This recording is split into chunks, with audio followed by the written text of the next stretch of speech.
අද දවසේ පස්වරු 1:15 සිට 2 දක්වා කේන්දරයක් සල්ලි දීලා බලා ගන්න බැරි දුප්පත් අය වෙනුවෙන් සජීවී වැඩසටහනක් ෆෑන් පේජ් එක සහ YouTube එක හරහා අපි ඉදිරිපත් කරනවා. තමන්ගේ එකම ගැටලුවක් විතරක් ඉදිරිපත් කරන්න, මේක නොමිලේ දෙන අවස්ථාවක්. සල්ලි වාගේ තියෙන අය හරියට කේන්දරයක් බලා ගන්න තමන් කැමති තැනකි.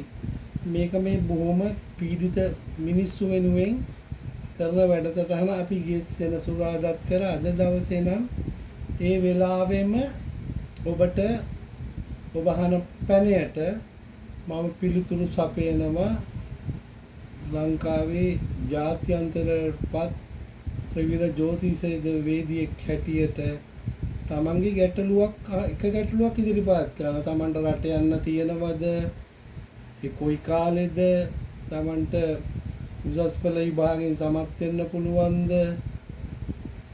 ව්‍යාපාර තුලින්ද ජය ගන්න පුළුවන්? රැකියාව තුලින්ද? මෙන්න මේ වගේ කෙටි ප්‍රශ්න තමයි තමුන්නාන්සලට අහන්න තියෙන්නේ. කො මගේ අනාගතයේ හොඳම කාලේ කොයි කාලෙද? ඔය වගේ ප්‍රශ්න ටිකක් යොමු කරන්න. අපි එතකොට පිළිතුරු දෙනවා බලට කෙටියෙන්. අනිවාර්යෙන්ම අනාවැකි 43ක් කියලා ජාත්‍යන්තරපත් ජ්‍යොතිෂ වේදිකයෙක් හැටියට තමුන්නාන්සලගේ වාසනාවක්. එහෙම මම නොමිලේ දෙන අවස්ථාවෙන් ප්‍රයෝජන ගැනීම. තෙරුවන් සරණයි.